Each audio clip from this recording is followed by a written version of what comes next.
कार्यक्रम के सह प्रायोजक हैं। JK 401 सुरक्षा धान बीज लगाइए, BPH और ब्लास्ट से सुरक्षा पाइए। अन्नदाता, अन्नदाता, नीति तुम्हारा अन्नदाता, पग पग पर है संग तुम्हारे अन्नदाता। लहू किसानों का बन के पसीना सींचता है धरती का सीना। मेहनत का तेरी हक दिलवाने, नई तकनीक नई खोज बताने। पशुधन को गुणवान बनाना, पौध सुरक्षा को सिखलाना, खेती के सब गुर समझाने, भारत का सरताज बनाने। आठों पहर है संग तुम्हारे अन्नदाता,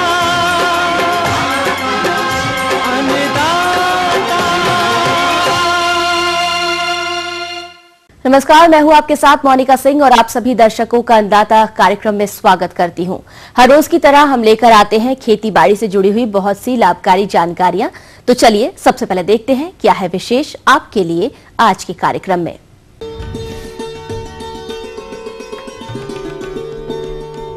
उर्वरक शुद्धता परीक्षण पर जानकारी।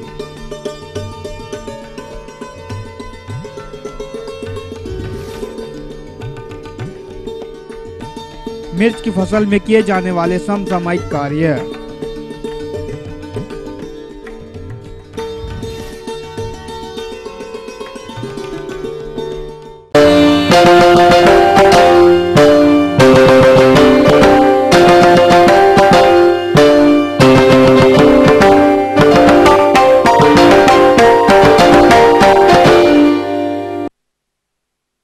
किसान भाइयों, आने वाला समय खरीफ फसलों की तैयारी का है, लेकिन हमारे किसान भाई खरीफ मौसम की शुरुआत से पूर्व कोई सुनिश्चित योजना नहीं बनाते हैं एवं बुआई के समय ही जल्दबाजी में कृषि आदान खरीद लेते हैं, जिसे या तो ये आदान मिलते ही नहीं या मिलते भी है तो घटिया या नकली आदान, और मजबूरी में हमारे किसान भाइयों को ये आदान खरीदने पड़ते हैं। इन आदानों में उर्वरक की बात करें तो ये एक महंगा कृषि आदान है जो कि फसलों की पोषक तत्वों की पूर्ति के लिए काफी महत्वपूर्ण होता है, लेकिन हमारे किसान भाइयों को उर्वरकों की किल्लत का सामना करना पड़ता है और मजबूरी में उन्हें निजी दुकानदारों से खरीदना पड़ता है जो कि घटिया एवं निम्न गुणवत्ता का होता है।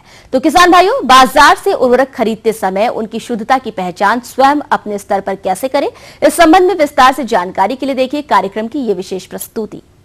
कृषि में प्रयोग होने वाले विभिन्न रासायनिक उर्वरकों की शुद्धता की जांच किसान भाई कैसे करें। आजकल रासायनिक उर्वरकों की आसमान छूती कीमतें तथा उर्वरकों की मांग के अनुसार पूर्ति न होने की स्थिति में कुछ कंपनियों तथा विक्रेताओं द्वारा अधिक धन अर्जित करने के लालच में नकली एवं मिलावटी उर्वरकों का चोरी छिपे निर्माण कर उन्हें धड़ल्ले से किसानों तक पहुंचाया जाता है। आश्चर्य की बात तो ये है कि ये मुनाफाखोर इन मिलावटी व नकली उर्वरकों को इतनी सफाई से तैयार करते हैं कि ये बिल्कुल असली या शुद्ध उर्वरकों की भांति ही दिखाई देते हैं। जब इन अशुद्ध व मिलावटी उर्वरकों का प्रयोग किसान भाई अपनी फसलों पर करते हैं तो इससे फसल को तो कोई लाभ नहीं पहुंचता, लेकिन किसान को तो आर्थिक हानि होती ही है। साथ ही मृदा के स्वास्थ्य पर भी इनका विपरीत प्रभाव पड़ता है। अतः आवश्यक हो जाता है कि किसान अपने स्तर पर इन रासायनिक उर्वरकों को खरीदते समय इनकी शुद्धता अवश्य जांच लें, ताकि वे किसी प्रकार की धोखाधड़ी के शिकार होने से बच सके और उनके जेब व जमीन की दशा सुरक्षित रह सके तथा फसल से गुणवत्ता युक्त अधिक उपज भी मिल सके। किसानों के बीच में प्राय urea, DAP, muriate of potash तथा जिंक सल्फेट आदि प्रचलित रासायनिक उर्वरकों को नकली या मिलावटी रूप में बाजार में बेचा जाता है। अतः आज हम इन्हीं रासायनिक उर्वरकों की शुद्धता की पहचान के प्रमुख लक्षणों के बारे में किसान भाइयों को अवगत कराना चाहेंगे, ताकि इन लक्षणों के आधार पर स्वयं को संतुष्ट कर सकें कि उनके द्वारा जो भी उर्वरक खरीदा जा रहा है वह शुद्ध है। किसान भाइयों, आइए सबसे पहले बात करते हैं यूरिया की शुद्धता की पहचान के बारे में। शुद्ध यूरिया के दाना सफेद, चमकदार तथा एक समान आकार के गोल होते हैं। शुद्ध यूरिया के दाने आसानी से पानी में घुल जाते हैं। तथा घोल को छूने पर शीतलता की अनुभूति होती है और सूंघने पर अमोनिया की गंध आती है। शुद्ध यूरिया के दानों को यदि गर्म तवे पर रखा जाए तब वह पिघल जाते हैं तथा तेज आंच करने पर कुछ भी अवशेष नहीं बचता। ये तो हुई बात यूरिया की शुद्धता की। और अब आइए बात करते हैं डाई अमोनियम फॉस्फेट यानी DAP की शुद्धता के प्रमुख लक्षणों के संबंध में। शुद्ध DAP के कुछ दानों को हथेली पर लेकर उसमें चूना मिलाकर रगड़कर सूंघने पर तीक्ष्ण गंध निकलती है, जिसे सूंघना मुश्किल हो जाता है। DAP के दाना सख्त भूरा काला बादामी रंग लिए हुए होता है, जो नाखूनों से छुड़ाने पर नहीं छूटते हैं। शुद्ध DAP के दानों को तवे पर रखकर धीमी आंच पर गर्म करने पर दाने फूल जाते हैं। आइए अब बात करें म्यूरेट ऑफ पोटाश की शुद्धता के पहचान के संबंध में। शुद्ध म्यूरेट ऑफ पोटाश या MOP सफेद कणाकार पिसा हुआ लाल मिर्च जैसा मिश्रण होता है। शुद्ध म्यूरेट ऑफ पोटाश के दाने नम करने पर आपस में चिपकते नहीं हैं। शुद्ध म्यूरेट ऑफ पोटाश यदि पानी में घोला जाए तब खाद का लाल भाग पानी के ऊपर तैरता है। किसान भाइयों, अब बात करते हैं सुपर फॉस्फेट की शुद्धता की पहचान के बारे में। यह सख्त दानेदार भूरा काला बादामी रंगों से युक्त तथा नाखूनों से आसानी से न टूटने वाला उर्वरक है। यह चूर्ण के रूप में भी उपलब्ध होता है। इस दानेदार उर्वरक की मिलावट DAP व NPK मिक्सचर के साथ किए जाने की काफी संभावना रहती है। सुपर फॉस्फेट के शुद्ध दानों को यदि गर्म किया जाए तो फूलते नहीं हैं, जबकि DAP व अन्य कॉम्प्लेक्स के दाने फूल जाते हैं। इस प्रकार मिलावट की पहचान आसानी से की जा सकती है। और आइए अब अंत में बात करते हैं जिंक सल्फेट के बारे में। जिंक सल्फेट में मैग्नीशियम सल्फेट प्रमुख मिलावटी रसायन है। भौतिक रूप से समानता के कारण जिंक सल्फेट में मैग्नीशियम सल्फेट की मिलावट की पहचान कर पाना कठिन है, किंतु DAP के घोल में जिंक सल्फेट के घोल को मिलाने पर थक्केदार घना अवक्षेप बन जाता है, जबकि मैग्नीशियम सल्फेट के साथ ऐसा नहीं होता है।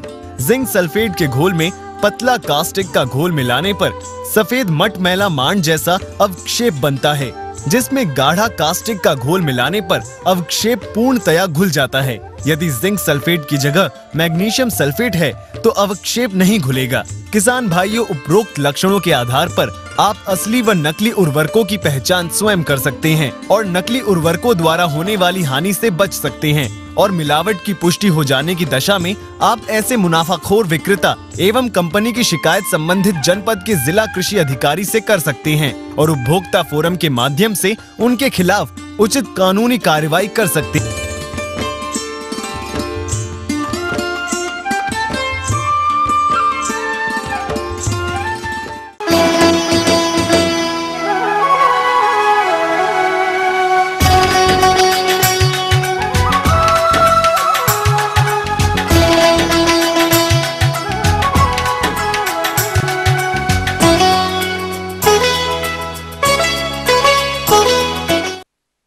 हमारे झारखंड प्रदेश के बहुत से किसान भाई मिर्च की खेती ड्रिप व मल्च तकनीक से करते हैं, तो जिन कृषकों ने मिर्च की रोपाई समय से की है उनकी फसल इस समय बढ़वार की अवस्था पर होगी और इस फसल से अधिक उपज मिले, इसके लिए कौन कौन से समसामयिक कार्यों को करना है, इस विषय पर जानकारी के लिए मिलते हैं ग्राम मटाटू जिला रांची के प्रगतिशील कृषक बैजनाथ महतो से। आप हमारे खेत में देख रहे हैं मिर्चा की जो है सो खेती। ये जो फसल लगी हुई है 1 एकड़ में लगभग मेरा जो है सो मिर्चा जो है सो लगा हुआ है। क्योंकि जो मिर्चा देख रहे हैं ये भी जो है सो जैविक पूर्ण रूपेण जैविक है। इसमें जो भी जैविक प्रोडक्ट हैं जैसे कि ब्राउन गोल्ड, नीम जी, ह्यूमी गोल्ड, आपका ह्यूमिक एसिड और ब्राउन गोल्ड जो है सो 1 एकड़ में 2 क्विंटल जो है सो लगता है। नीम जी जो है सो 10 kg और ह्यूमिक गोल्ड जो है सो 5 kg और ह्यूमिक एसिड जो है सो 1 kg पर एकड़ जो हम लोग प्रयोग करते हैं और जो है सो फर्टिगो जो है सो 10 kg। तो जैसे ही जो है सो बेड बनाने के बाद में जो है सो उतना भी जैविक उत्पाद है उसको हम लोग जो है सो जो भी मिर्चा मेरा 1-1 फीट में लगा हुआ है, क्योंकि ये मेरा जो है सो मल्चिंग है और ड्रिप इरिगेशन सिस्टम से जो है सो मिर्चा की खेती जो है सो लगाया हुआ है। तो जो भी मेरा 1-1 फीट में जो मेरा भौचा बना है, जो मेरा गड्ढा है, उसमें जो है सो हम इस खाद का प्रयोग करते हैं। समय समय पर जो है सो बस वही दवा जो है सो चलाने की है। बेसल डोज जो भी खाद है उसे शुरुआत में ही जो है सो दे देना है खेत में, जिससे कि मेरा पौधा जो है सो तंदुरुस्त रहे। और मिर्चा में लगभग समझिए कि 8 से 10 दिन में जो है सो इसमें 2 तरह की बीमारी लगती है, एक जो है सो फंगीसाइड और एक जो है सो इंसेक्टिसाइड। तो ये दोनों को जो है सो रोकथाम के लिए हर एक 8 से 10 दिन में जो है सो इसका प्रयोग करना होता है। किसान बंधुओं को सलाह देता हूँ कि आप भी मिर्चा की खेती करें और मिर्चा की खेती से आप भी जो है सो अच्छा जो है सो मुनाफा कमा सकते हैं। इस विषय पर विस्तार से जानकारी के लिए मिलते हैं एक विषय विशेषज्ञ से। मिर्च की खेती आपने जो की है, अभी गर्मी का समय है तो पौधे की सिंचाई समय समय पर अवश्य करें और ये ध्यान रखें कि पौधों में जो है जल जमाव ना होना पाए। जहाँ तक कीट की बात हो, इसमें 2 प्रमुख कीट लगते हैं। पहला है थ्रिप्स। तो थ्रिप्स जो है छोटे छोटे कीड़े होते हैं जो कि आंख से भी नहीं दिखते हैं और बहुत बारीकी से देखने पर दिखाई पड़ता है, और ये जो है पत्तियों का तथा कोमल भागों का रस चूस रहते हैं और काफ़ी नुकसान पहुंचाते हैं। और पत्तियां जो है मुड़ करके और जो है सिकुड़ जाती है और पौधे, और इसमें भारी क्षति पहुंचती है पौधे पर। बढ़वार पौधे का भी रुक जाता है और पौधे में फलन फूलन भी कम हो जाता है। जब देखिएगा कि जब मिर्च फलने की अवस्था में हो तो इसका बहुत भयंकर प्रकोप होता है। तो इसके निदान के लिए, इन कीटों से बचाव के लिए जो है कॉन्फिडोर का छिड़काव 0.05% का छिड़काव अवश्य करें। और दूसरा जो एफिड होता है, ये भी छोटे छोटे कीट होते हैं जो कि नरम भाग के पौधे के नरम भाग का रस को चूसते रहते हैं और जो है विषाणु जनित रोग को फैलाते हैं। तो इनके बचाव हेतु किसान भाई मलाथियन जो है 0.05% का छिड़काव अवश्य करें। और जहाँ तक रोग की बात हो तो इसमें जो एक बहुत ही विषाणु जनित रोग है जिसको कि लीफ कर्ल अंग्रेजी में बोलते हैं, भंगुरापन बोलते हैं। तो इसमें देखिएगा कि पत्तियां जो है मुड़ करके कड़ी हो जाती हैं और पौधा जो है झाड़ीनुमा आकार ले लेता है, पौधे की बढ़वार रुक जाती है। और इसके बचाव के लिए किसान भाई मलाथियन का छिड़काव 1 से 1.5 मिलीलीटर दवा प्रति 1 लीटर पानी में घोल करके 10 से 15 दिनों के अंतराल पर छिड़काव करें तो पौधे सुरक्षित रहेंगे। और जब खेत में मिर्च के पौधे प्रतिरोपित करते हैं तो दानादार दवा कार्बोफुरन जो है उसका 3.5 किलो दवा प्रति हेक्टेयर के रूप में मिट्टी में मिला करके पौधे को लगाएं। कई तरह के जो प्रतिरोधी किस्में हैं, पूसा सदाबहार हो गया, पंच C1 हो गया, पूसा ज्वाला हो गया, तो ऐसे किस्मों का चुनाव। और आप देखेंगे कि पौधे के मिर्च का भी पैदावार कम होते जा रहा है। तो किसान भाई हमेशा जागरूक रहें कि पौधा जो है हमेशा अच्छे जगह से। ये थी कुछ उपयोगी जानकारियां। अब लेते हैं एक छोटा सा ब्रेक, जल्द लौटेंगे और कार्यक्रम में आगे हैं महत्वपूर्ण जानकारियां। बने रहिए हमारे साथ। अमरूद के उद्यान में कीट नियंत्रण पर जानकारी।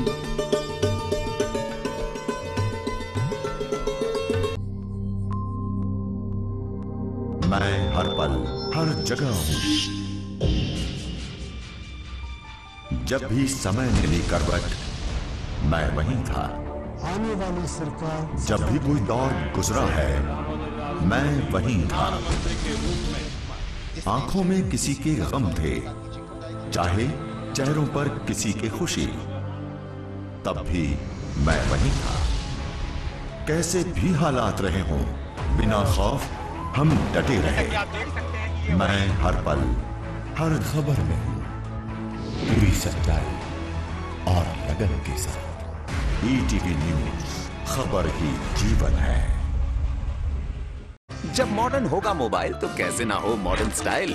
एक बटन दबाया, मनचाहा फोटो पाया, क्या पहना क्या खाया, सेकंड्स में दुनिया को बताया। व्हाट्सएप पर व्हाट्सएप पूछते हैं, किसी से मिलने का टाइम नहीं तो फेस टाइम करते हैं। गाना तो गाना, पूरी फिल्म देख ली घर बैठकर।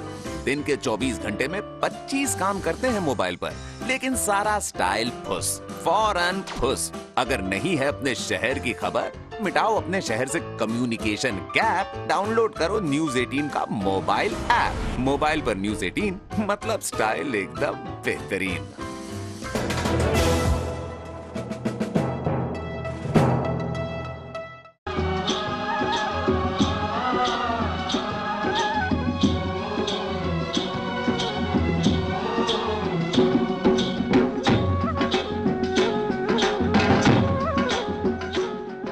ब्रेक के बाद एक बार फिर से आप सभी दर्शकों का अन्नदाता कार्यक्रम में स्वागत है। बढ़ते हैं अगली प्रस्तुति की ओर।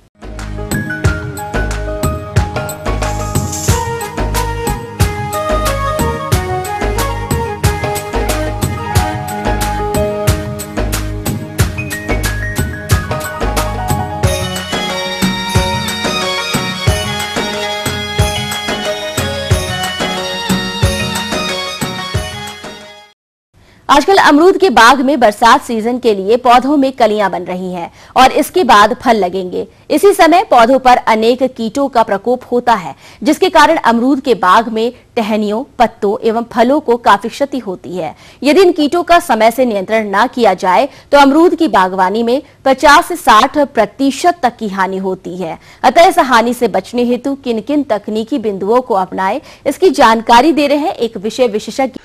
किसान भाइयों, कुछ किसान भाइयों की समस्या रहती है कि जो वर्षाकालीन अमरूद की फसल लेते हैं उसमें सुंडी का बहुत ज़्यादा प्रकोप होता है। यद्यप वो उसका निदान करने की कोशिश करते हैं, लेकिन सुंडी का प्रकोप होने की वजह से फलों की गुणवत्ता खराब हो जाती है, जिसके फलस्वरूप किसान भाइयों को उचित बाज़ार मूल्य नहीं मिलता। ऐसी स्थिति में किसान भाई ये चाहते हैं कि वो वर्षाकालीन फसल की बजाय शरदकालीन फसल लें।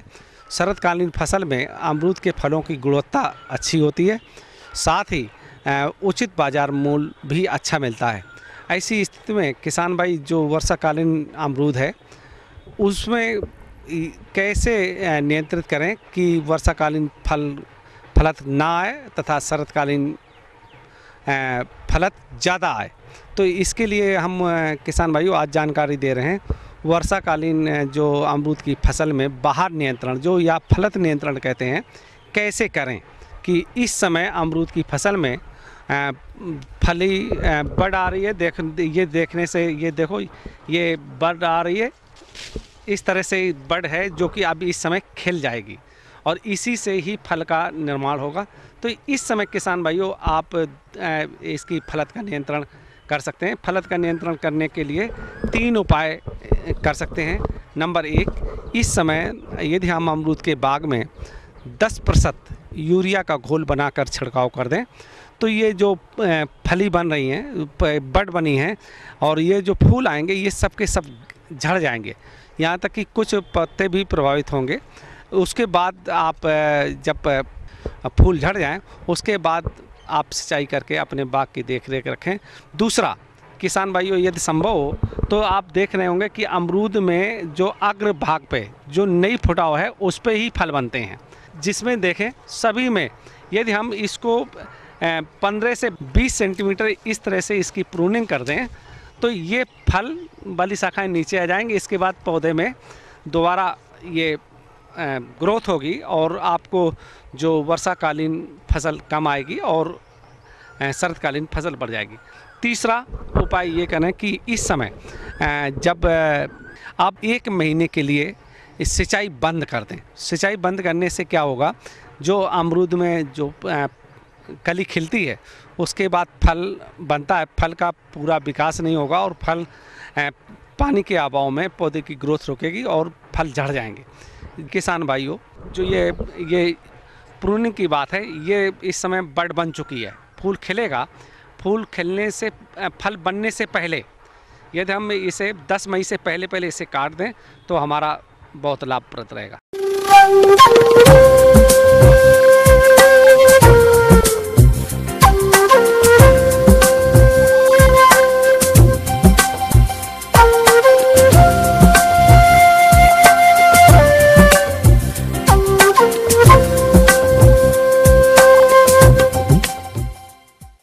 मौसम के अनुसार प्रबंधनों पर ही टिकी है आपकी खेती बाड़ी, इसलिए मौसम पूर्वानुमान और उस पर आधारित साप्ताहिक कृषि सलाह इस प्रकार है। राजेंद्र कृषि विश्वविद्यालय पूसा समस्तीपुर द्वारा भेजे गए मौसम पूर्वानुमान रिपोर्ट के आधार पर किसान भाइयों को सलाह दी जाती है कि इस मौसम में किसान अपने खेतों की मिट्टी जांच करवा लें और खरपतवार, रोग एवं कीट नियंत्रण हेतु पड़ती खेत की ग्रीष्मकालीन जुताई करें। गेहूं एवं मक्का के दानों को अच्छी तरह धूप में सुखाने के बाद भंडारण करें। हरी खाद के लिए सनई एवं ढैंचा की बुआई तथा हरा चारा के लिए मक्का, ज्वार, बाजरा एवं लोबिया की बुआई करें। बुआई से पहले खेत में नमी की जांच कर लें। नमी की कमी होने की स्थिति में खेत में पहले सिंचाई कर बुआई करें।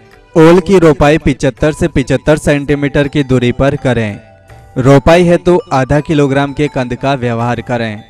रोपाई से पूर्व कटे कंद को ट्राइकोडर्मा विरिडी के 5 ग्राम मात्रा को प्रति लीटर गोबर के घोल में मिलाकर 20 से 25 मिनट तक डुबोकर उपचारित करने के बाद लगाएं, ताकि मिट्टी जनित बीमारी लगने की संभावना को रोका जा सके।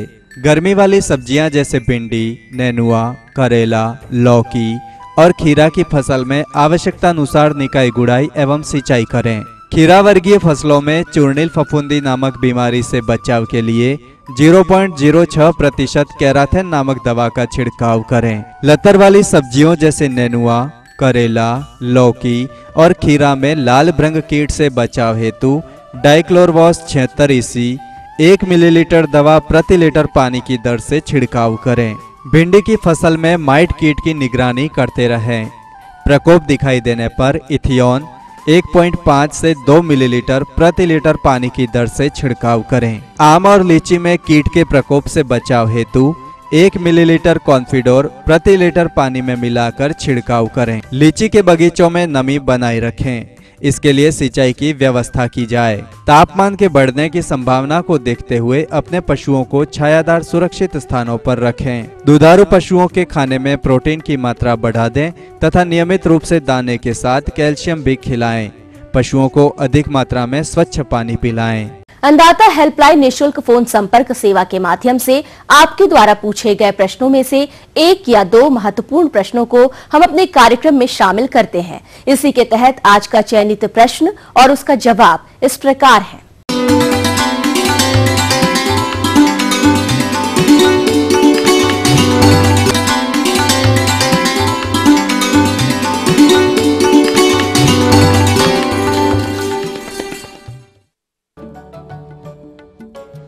जिला मधुबनी के कृषक रामदास, आप अन्नदाता निःशुल्क फोन संपर्क सेवा के माध्यम से दुधारू पशुओं में होने वाले सर्रा रोग से बचाव एवं उसके निदान के बारे में जानकारी चाहते हैं। तो रामदास जी, आपकी जानकारी हेतु प्रस्तुत है कार्यक्रम का यह अंश। ये एक परजीवी रोग है, फ्लैजिलेट प्रोटोजोआ बोलते हैं इसमें। स्पिंडल से आकार का खून में पाया जाने वाला एक परजीवी है, जिससे सड़ा जो शब्द है वो एक्चुअली हिंदी में जो सड़ा जिसको बोलते हैं उसी से इंग्लिश के टाइम पे इसको सड़ा टर्म दे दिया गया है। इसमें जो बॉडी के एक्सट्रीमिटीज होते हैं वहाँ पे सड़ने के कुछ लक्षण दिखते हैं, इसके वजह से इसको सड़ा बोला गया। जो हॉर्स फ्लाइज होते हैं, खासकर टैबरनस होती है, उसके द्वारा ये बीमारी फैलता है जानवरों में। और प्रमुख लक्षणों में ये है कि जानवर में बहुत तेज बुखार होता है और खासकर गाय और भैंसों में आप ये देखोगे कि एक्यूट डेथ जब होता है तो बहुत तेज बुखार होने के साथ उसके नर्वस सिम्टम दिखते हैं। वो अपने सर को प्रेस करती है दीवार से और बेवजह गोल गोल घूमती है और शरीर में अकड़न होता है, खाना पीना कम हो जाता है, तो फाइनली इनकी मौत हो जाती है। सर्रा से अगर जानवर पीड़ित है और उसका पहचान करना है आपको, उसमें अनुभव काम आता है पशु चिकित्सक का। इसके अलावा हम उसको लैब में उसको टेस्ट करते हैं, ब्लड और सर्रा को कंफर्म करते हैं। तो लैब में अगर आपको टेस्ट करना है उसके लिए आपको क्या करना होगा कि जानवर के शरीर से थोड़ा सा खून लेकर ब्लड स्मीयर स्लाइड बनाइए और स्मीयर को किसी अच्छे लैब में भेज दीजिए टेस्ट के लिए। वहाँ पे स्टेन करके फिर उसमें ट्रिप्नोसोमा पैरासाइट को देख के उसको कंफर्म किया जाता है। और ट्रिप्नोसोमा की दवाइयाँ थोड़ी महंगी होती है, इसलिए एक बार कंफर्मेटरी डायग्नोसिस हो जाए उसके बाद ही ये दवा शुरू करनी चाहिए, क्योंकि दवाइयों का साइड इफेक्ट भी है और ये कॉस्टली भी है। तो जिस तरह से आमतौर पर ये देखा जाता है कि लोग सिर्फ अनुभव के आधार पर चला देते हैं ट्रिपनोसोम्स की दवाइयाँ, वो अच्छी बात नहीं है। उसको सबसे पहले कंफर्म कर लेना चाहिए। जब एक बार बीमारी कंफर्म हो जाए तो उसका पहले सिम्टोमेटिक देखिए, उसके सिम्टम्स देखकर उसके हिसाब से उसकी इलाज करनी चाहिए। तो इसमें ऐसा है कि चूंकि ग्लूकोज का मात्रा बहुत कम हो जाता है शरीर में, इसलिए सबसे पहले आपको इसमें ग्लूकोज इन्फ्यूज करना होगा। खून में इंट्रावेनसली हम लोग ग्लूकोज चढ़ाते हैं। उसके बाद इसकी खास दवाइयाँ जो है ट्रिपनोसोम्स के लिए, उसमें हम लोग क्वीन पैरामीन या फिर डायमेजिन साइटेट चलता है, और दवा अगर सही डोज पे चल जाए तो उसके बाद जानवर धीरे धीरे ठीक हो जाता है।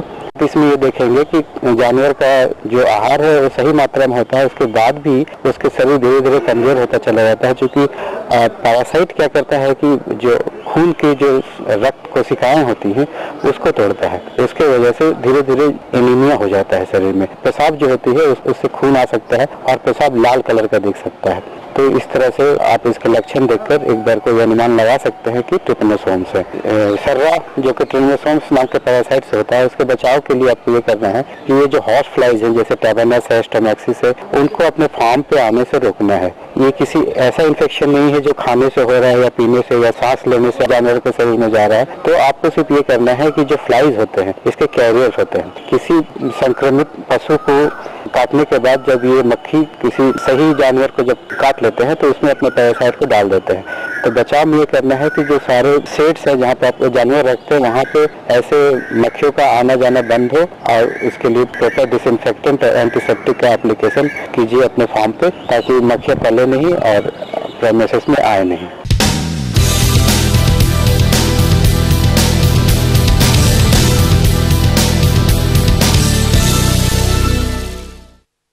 राज्य के विभिन्न मंडियों में कृषि उत्पादों के चढ़ते उतरते बाजार भाव की संक्षिप्त जानकारी इस प्रकार है।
अब आइए देखते हैं कल दिखाए जाने वाले कार्यक्रम की मुख्य झलकियां।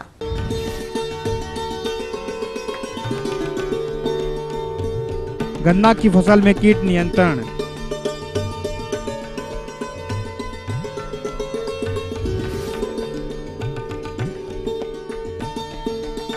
नए फल उद्यान को स्थापित करने पर जानकारी,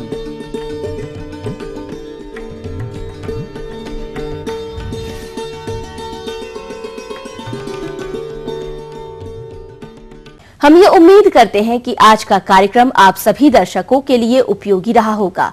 किसान भाइयों, अन्नदाता आपकी सेवा के लिए संकल्परत है। कृषि संबंधित समस्या एवं सुझावों के लिए आप हमें इस पते पर संपर्क कर सकते हैं।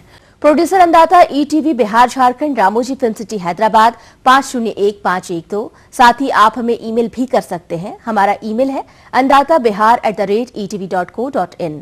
इसके अतिरिक्त आप हमें निःशुल्क हेल्पलाइन नंबर 180042540885 पर दोपहर 2 से 3 बजे के बीच संपर्क कर सकते हैं। फिलहाल अन्नदाता की पूरी टीम को इजाजत दीजिए। कल फिर इसी समय आपसे मुलाकात होगी कृषि संबंधित कुछ और रोचक जानकारियों के साथ। नमस्कार। इस कार्यक्रम के सह प्रायोजक थे JK 401 सुरक्षा धान बीज लगाइए, BPH और ब्लास्ट से सुरक्षा पाइए।